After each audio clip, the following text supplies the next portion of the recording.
Extended Craft from Epic Review Time, and I'm here to tell you about a show called Trigun. So, without further ado, let's get started.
That intro is amazing, and it's probably one of my favorite intros for a show that I've actually ever seen in a long time, and it's just freaking awesome. So, yeah, let's get into the real review, shall we? Trigun takes place in I guess you could say, Wild West era type of scenario, and of course there are several how do I say this, modern influences, even though it's supposed to be a Wild West sort of thing.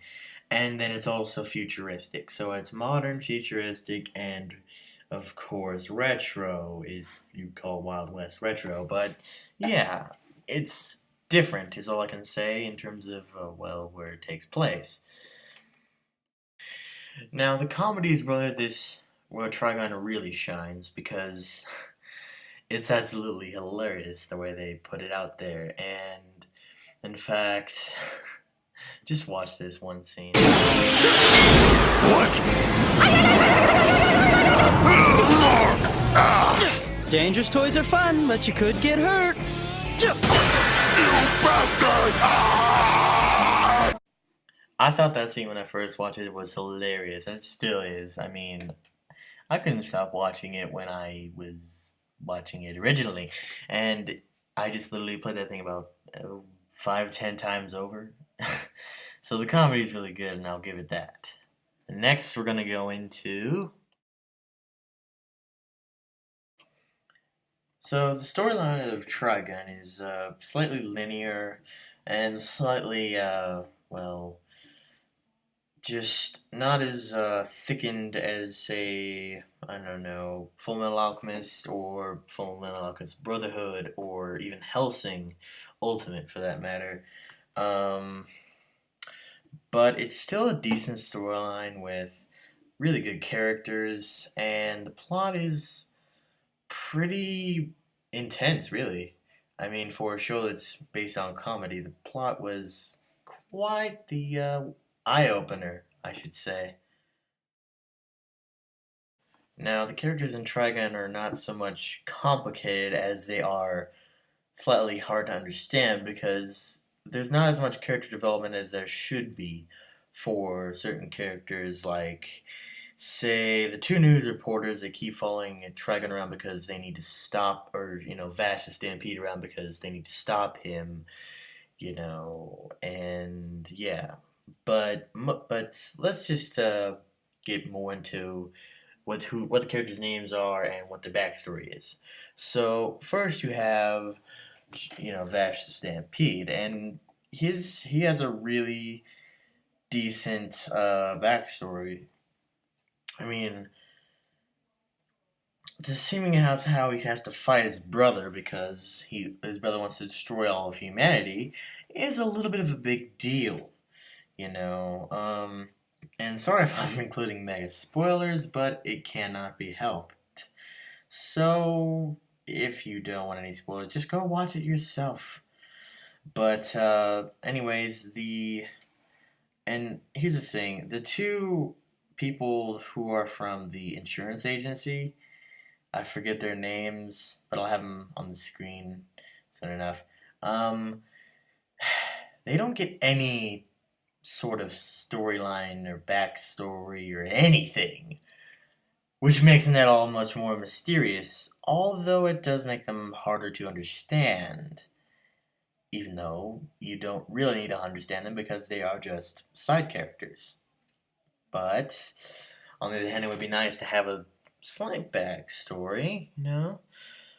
But then the two main characters, Vash and the traveling priest, they get quite, well, I say they get way too much backstory, but they get, well, enough to where you can actually understand that they are the main characters and that they should be focused on the most.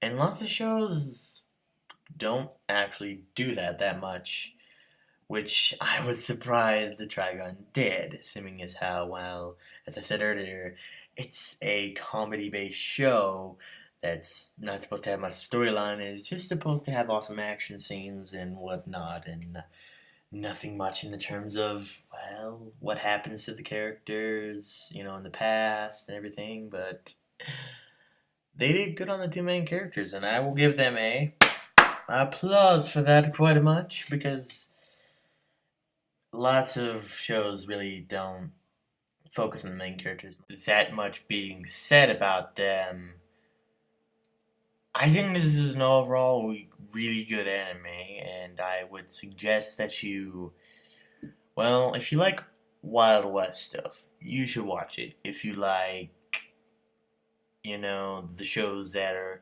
comedy based until crap hits the fan, and then they go all, you know, serious and stuff like that, then you'll be fine with this show for sure. And of course, if you like awesome action scenes, this is definitely your show.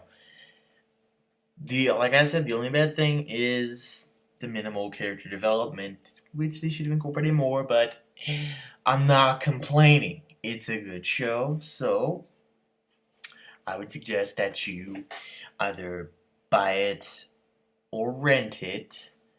It's all up to you, but you should stream it or rent it first, because that's what normal people do, I guess. And the reason I'm suggesting that also is because it's really hard to find on like a full set for less than 40 bucks. And it's only 25 episodes, so yeah, it's kind of a rarity to find a nice box set, or even just, you know what I'm saying, a DVD set of all 25 episodes for cheap. So just rent it or stream it, and if your streaming service allows it, download the episodes, and yeah, works nicely, I guess. So that concludes my review, and that's been all for Epic Review Time, and I will see you next time. So